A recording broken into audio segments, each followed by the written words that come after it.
সুপ্রিয় শিক্ষার্থীবৃন্দ, আব্দুল আজিজ উচ্চ বিদ্যালয়ের অনলাইন ক্লাসে সবাইকে স্বাগতম। আমি মোহাম্মদ হাফিজুর রহমান, সহকারী শিক্ষক, বাংলা, আব্দুল আজিজ উচ্চ বিদ্যালয়। প্রিয় শিক্ষার্থীবৃন্দ, তোমরা জানো বিশ্ববাসী বর্তমানে এক ক্রান্তিলগ্নে অবস্থান করছে। কঠিন ব্যাধি কোভিড-19 বা করোনা ভাইরাসে সমগ্র বিশ্ববাসী বিপর্যস্ত। সুতরাং এই বিপর্যস্ত অবস্থা থেকে পরিত্রাণ পাওয়ার জন্য স্বাস্থ্যবিধি মানা ছাড়া আর কোনো উপায় নেই। সুতরাং আমি আশা করব তোমরা সবাই যথাযথভাবে স্বাস্থ্যবিধি মেনে চলবে, নিজে সুরক্ষিত থাকবে, পরিবার পরিজনের বাকি সদস্যদেরও সুরক্ষিত রাখবে তথা দেশ ও জাতিকে সুরক্ষিত রাখবে। এই আশা প্রত্যাশা করে আমি আজ তোমাদের সাথে আলোচনা করব বাংলা দ্বিতীয় পত্র থেকে বাংলা ভাষা উৎপত্তি এবং ক্রমবিকাশ নিয়ে।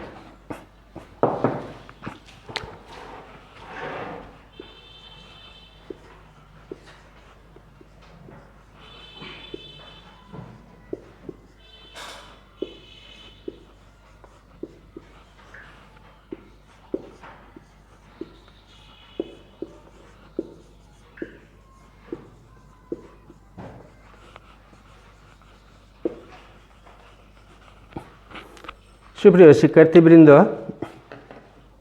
তোমরা সবাই জানো ভাষা কী বা ভাষা কাকে বলে। আমি আবারও বলছি, ভাষা হচ্ছে বাকযন্ত্রের সাহায্যে উচ্চারিত ধ্বনি বা ধ্বনির সমষ্টি, যার দ্বারা মানুষের মনের ভাব সম্পূর্ণরূপে প্রকাশ করা হয়, তাকেই ভাষা বলে। সুপ্রিয় শিক্ষার্থীবৃন্দ, আদিম যুগের মানুষদের মুখে কোনো ভাষা ছিল না। তারা বনে জঙ্গলে পর্বতে গুহায় অবস্থান করত। মূলত পশু পাখির মতোই তাদের জীবনযাত্রা ছিল। তারপর আস্তে আস্তে মানুষ ভাষা শিখতে থাকে। প্রাথমিক অবস্থায় অবশ্য তারা বিভিন্ন সংকেত ব্যবহার করে একে অন্যের কাছে তার মনের অবস্থা বোঝানোর চেষ্টা করত। কিন্তু এই ইশারা, ইঙ্গিত বা সংকেত অথবা চিত্র ইত্যাদির মাধ্যমে তারা নিজের মনের ভাবটা অন্যকে বোঝানোর চেষ্টা করত। কিন্তু এভাবে পরিপূর্ণভাবে মনের ভাব অন্যকে বোঝানো সম্ভব হয় না। এর ফলশ্রুতিতেই আস্তে আস্তে ভাষার উৎপত্তি ঘটেছে। হয়তো মানুষ কোনো সমস্যায় পতিত হয়ে অন্যকে তার মনের ভাব বোঝানোর জন্য বিভিন্ন ধরনের সংকেত ব্যবহার করছে। আস্তে আস্তে হয়তো তার কণ্ঠ থেকে কোনো শব্দ উচ্চারিত হচ্ছে এবং সেই শব্দের মাধ্যমে তার মনের কোনো ভাব অন্যকে বোঝাতে চেয়েছে, আর অন্যরাও আস্তে আস্তে বুঝতে পেরেছে। এভাবেই মানুষের কণ্ঠ নিঃসৃত ধ্বনি সংখ্যা বাড়তে বাড়তে বর্তমানে ভাষার রূপ নিয়েছে। পৃথিবীতে 550 কোটি মানুষ, তাদের সবার ভাষা কিন্তু এক নয়। বিভিন্ন দেশে বিভিন্ন ভাষা প্রচলিত। যেমন আমাদের বাংলাদেশে বাংলা ভাষা, ভারতে হিন্দি বা ব্রিটেনে ইংরেজি, জাপানে জাপানি, রাশিয়ায় রুশ ইত্যাদি পৃথিবীর বিভিন্ন দেশে বিভিন্ন ভাষা প্রচলিত। প্রিয় শিক্ষার্থীবৃন্দ, হয়তো তোমাদের মনে প্রশ্ন জাগতে পারে যে যেহেতু ভাষা একসময় সৃষ্টি হয়েছে, আমাদের পূর্বপুরুষরা যারা ছিল তাদের থেকে বিবর্তিত হয়ে হয়তো আমরা কাল পরিক্রমায় বিভিন্ন দেশে অবস্থান করতেছি, তাহলে আমাদের ভাষা বিভিন্ন কেন? প্রিয় শিক্ষার্থীবৃন্দ, ভাষার ধর্মই হচ্ছে বদলে যাওয়া, পরিবর্তিত হওয়া। যুগ যুগ ধরেই ভাষা পরিবর্তন ঘটছে এবং অনাদিকাল থেকে পরিবর্তন ঘটতেছে, এখনও ঘটতেছে, ভবিষ্যতেও ঘটবে। এইভাবেই এক ভাষা থেকে সৃষ্টি হয় আরেক ভাষার, অর্থাৎ একটি ভাষা থেকে যখন পরিবর্তিত হতে হতে দীর্ঘদিন অতিবাহিত হয়, তখন আর এই ভাষার পূর্ববর্তী শব্দগুলোর সাথে বর্তমান শব্দগুলোর অনেকটা অমিল পরিলক্ষিত হয়। ফলশ্রুতিতে মনে হয় এটি একটি নতুন ভাষা। এভাবেই আস্তে আস্তে বিবর্তনের মাধ্যমে এক ভাষা থেকে আরেক ভাষার সৃষ্টি হয়। প্রিয় শিক্ষার্থীবৃন্দ, তাহলে আমাদের বাংলা ভাষার উৎপত্তি কিভাবে ঘটল? প্রিয় শিক্ষার্থীবৃন্দ, আজকে আমরা যে বাংলা ভাষায় কথা বলি 1000 বছর আগে বা 1000 বছর পূর্বে এই বাংলা ভাষা ছিল না। তখন মানুষ কথা বলতো, বিশেষ করে আমাদের এই দেশের ভারতবর্ষের মানুষ কথা বলতো বিভিন্ন ধরনের প্রাকৃত ভাষায়। সেই প্রাকৃত ভাষার কোনো একটি ভাষা থেকেই উৎপত্তি ঘটেছে আমাদের বাংলা ভাষার। প্রিয় শিক্ষার্থীবৃন্দ, প্রাচীনকালে কয়েকটি ভাষা গোষ্ঠী ছিল। তাদের মধ্যে একটির নাম হচ্ছে ইন্দো ইউরোপীয় ভাষা।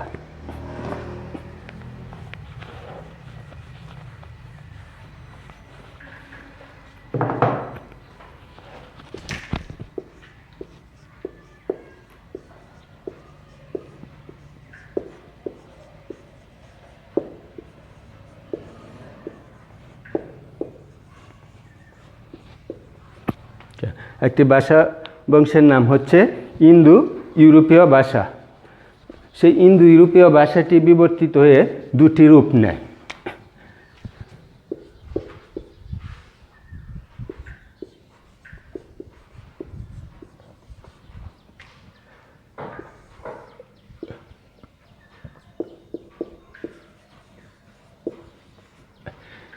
ইন্দো ইউরোপীয় ভাষা বিবর্তিত হয়ে দুটি রূপ নেয়। তার একটি হচ্ছে ক্যান্থম, আরেকটির নাম শতম।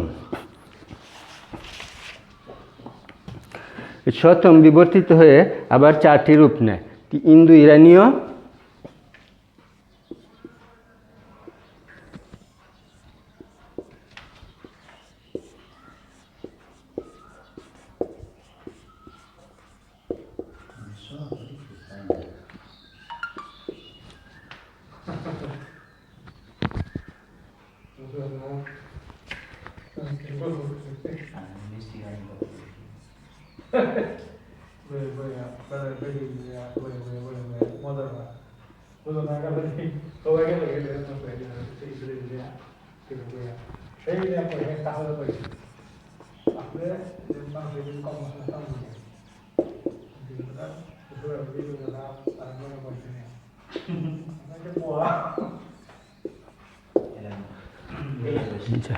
শিক্ষার্থী বন্ধুরা, এই শতম রূপ থেকে জন্ম নেয় আরও 4টি ভাষা: ইন্দো ইরানীয়, বাল্টাস্লাভীয়, আর্মেনীয় এবং আনবেনীয়।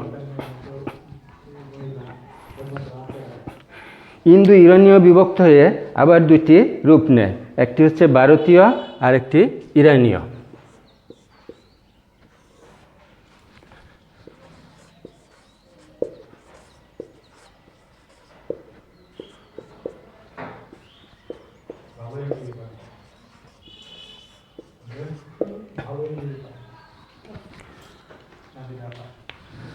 প্রিয় শিক্ষার্থীবৃন্দ, যে ইন্দো ইউরোপীয় থেকে বিভক্ত হয় বা পরিবর্তিত হয় 2টি ভাষা, তার মধ্যে একটির নাম ভারতীয় আর একটির নাম ইরানীয়। এই ভারতীয় বিভক্ত হয়ে আবার 2টি রূপ নেয়, একটি হচ্ছে বৈদিক সংস্কৃত আর একটি হচ্ছে প্রাকৃত।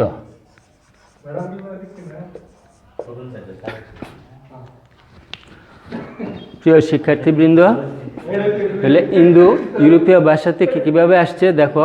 প্রথমে ইন্দো ইউরোপীয় ভাষা 2টো ভাগে বিভক্ত হয়ে যায়, একটি ক্যান্থম, অপরটি শতম।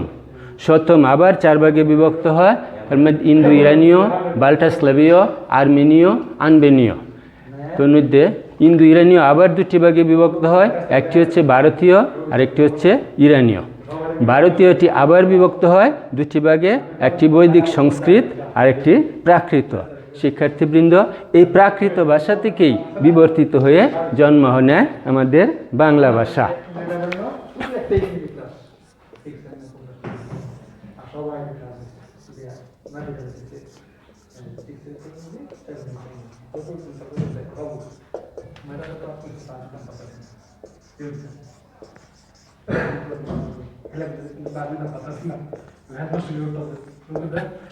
শিক্ষার্থীবৃন্দ, এই প্রাকৃত ভাষা থেকেই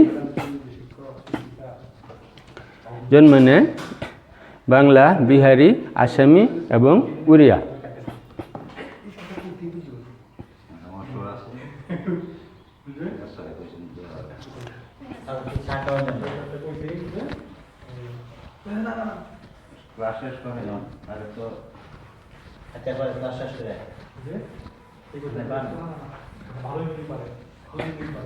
শিক্ষার্থীবৃন্দ, তাহলে আমরা বুঝতে পারলাম কি যে ভাষার ধর্ম হচ্ছে পরিবর্তিত হওয়া বা বিবর্তিত হওয়া, এবং বিবর্তিত হয়ে হয়ে আস্তে আস্তে নতুন নতুন ভাষার জন্ম নেয়।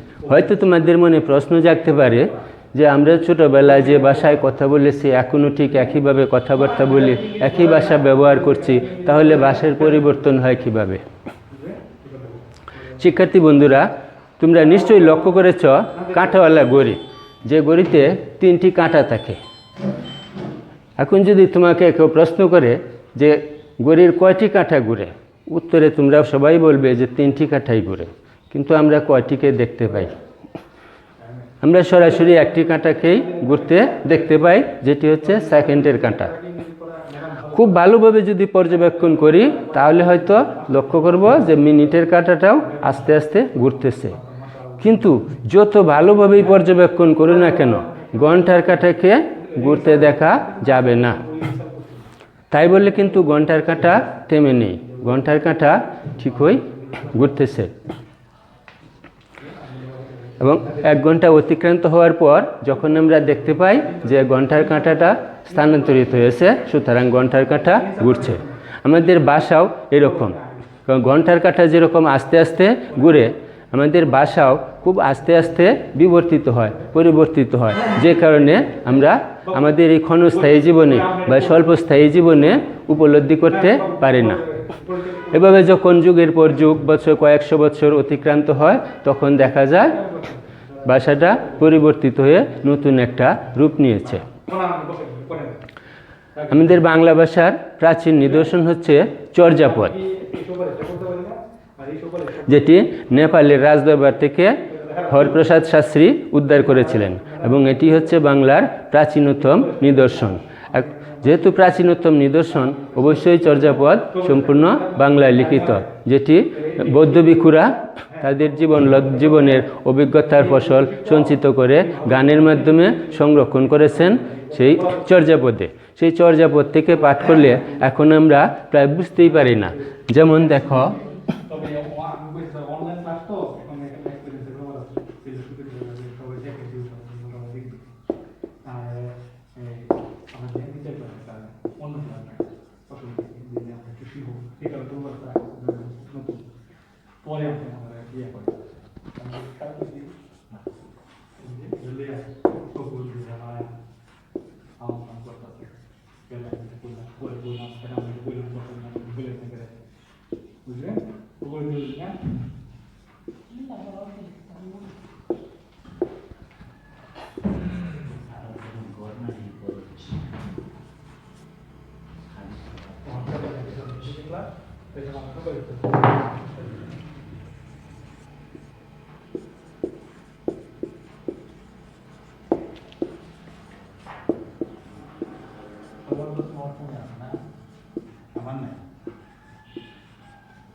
শিক্ষার্থী বন্ধুরা লক্ষ্য করো, টালত মোর গড় নাহি পর বেশি, হারিত বাত নাহি নীতি আবেশি, ব্যঙ্গ সংসার বড় ছিল যা দুহিল দুদুকি বেন্টে সমাহ।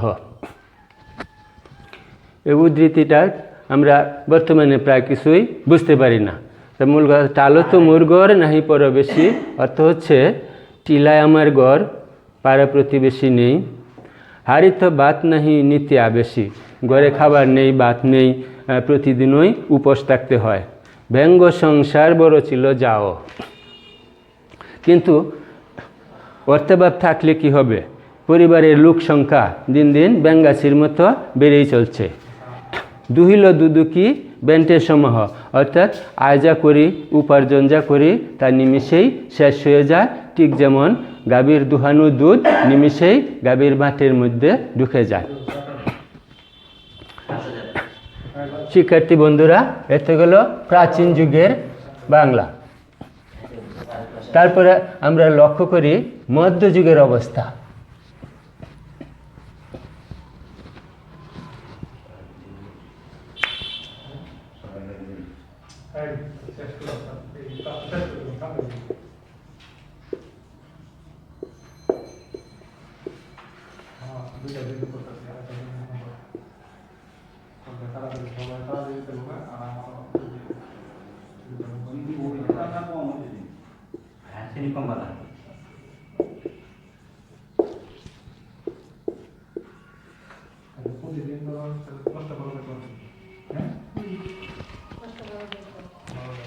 কেনা বাঁশি বা এ বড়াই কালিনী নই কুলে, এটিও আমরা খুব একটা বুঝতে পারি না। মোটামুটি একটু বুঝতে পারি, কিন্তু পুরোপুরি বুঝতে পারি না। কেনা বাঁশি বা এ বড়াই কালিনী নই কুলে, নিশ্চয়ই তোমরা বড়ুচণ্ডীদাসের নাম শুনেছ। এটি সেই চণ্ডীদাসের কবিতারই অংশ। কেনা বাঁশি বা এ বড়াই কালিনী নই কুলে, অর্থাৎ নদীর তীরে বসে কে জানি বাঁশি বাজাচ্ছে। আকুল শরীর মোর বেআকুল মন, বাঁশির শব্দে মুই আওলাইলু রন্ধন। বর্তমানে এখন লক্ষ্য করো, প্রাচীনকাল থেকে পরিবর্তিত হয়ে মধ্যযুগে পরিবর্তন হয়েছে, বর্তমানেও পরিবর্তন হচ্ছে, কিন্তু বর্তমানেরগুলা এখন আমরা উপলব্ধি করতে পারি না। হয়তো 200-300 বছর বা 500 বছর পরে যারা আসবে তারা আবিষ্কার করবে যে এই ভাষাটিও, বর্তমানের ভাষাটিও পরিবর্তিত হচ্ছে। প্রিয় শিক্ষার্থীবৃন্দ, আশা করি তোমরা ভাষার উৎপত্তি এবং ক্রমবিকাশ সম্পর্কে উপলব্ধি করতে পেরেছ। শিক্ষার্থী বন্ধুরা, প্রত্যেক ভাষারই দুটি রূপ থাকে। একটি হচ্ছে লেখ্য এবং অপরটি হচ্ছে কথ্য। কথ্য ভাষারও আবার দুটি রূপ আছে, একটা আঞ্চলিক কথ্য রূপ, আরেকটি হচ্ছে সর্বজন স্বীকৃত কথ্য রূপ। সাধু ভাষারও দুটি রূপ আছে, একটি সাধু ভাষা একটি রূপেই, সেটি হচ্ছে সর্বজন স্বীকৃত লেখ্য রূপ। সাধারণত সাধু ভাষা বই পুস্তক লেখা হয়, তবে বর্তমানে সাধু ভাষাকে দূরে রেখে আমরা মার্জিত চলিত ভাষাতেই লেখাপড়া করে যাচ্ছি। প্রিয় শিক্ষার্থীবৃন্দ, তাহলে পেলাম ভাষার দুটি রূপ, একটি হচ্ছে সাধু এবং অপরটি হচ্ছে চলিত। তাহলে সাধু এবং চলিত ভাষার মাঝে কিছু কিছু পার্থক্য আছে।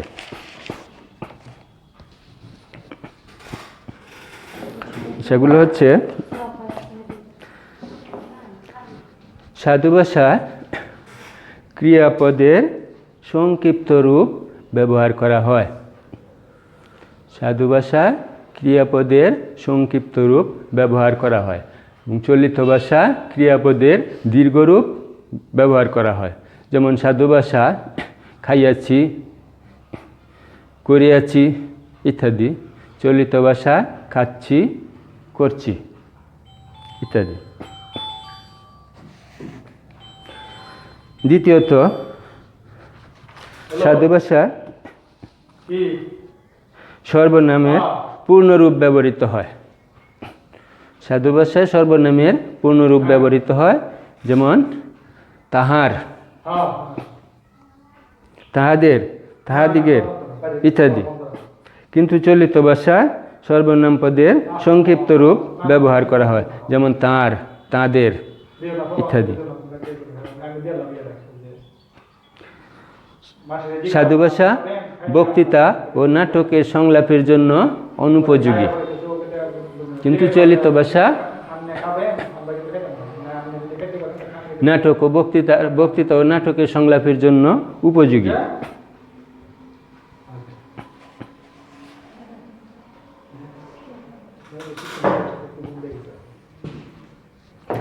সাধুরীতিতে অনুসর্গ হইতে থাকিয়া প্রবৃত্তি পূর্ণরূপে ব্যবহৃত হয়, অপরদিকে চলিত রীতিতে তা সংক্ষিপ্ত রূপে হতে বা থাকতে এরকম ছোট আকারে ব্যবহৃত হয়। অব্যয় ব্যবহারের বেলায় সাধুরীতিতে তৎসমরূপ বর্তমান থাকে, যেমন তথাপি, যদ্যপি, পক্ষান্তরে। অব্যয় ব্যবহারের বেলায় চলিত রীতিতে তদ্ভবরূপ বর্তমান থাকে, যেমন তবু, যদি। প্রিয় শিক্ষার্থীবৃন্দ, আজ আমাদের বাংলা দ্বিতীয় পত্র ক্লাসে এখানেই সমাপ্তি। সবাইকে ধন্যবাদ জানিয়ে আমি আমার ক্লাস শেষ করছি। সবাই ভালো থেকো, সুরক্ষিত থাকো। সবাইকে ধন্যবাদ।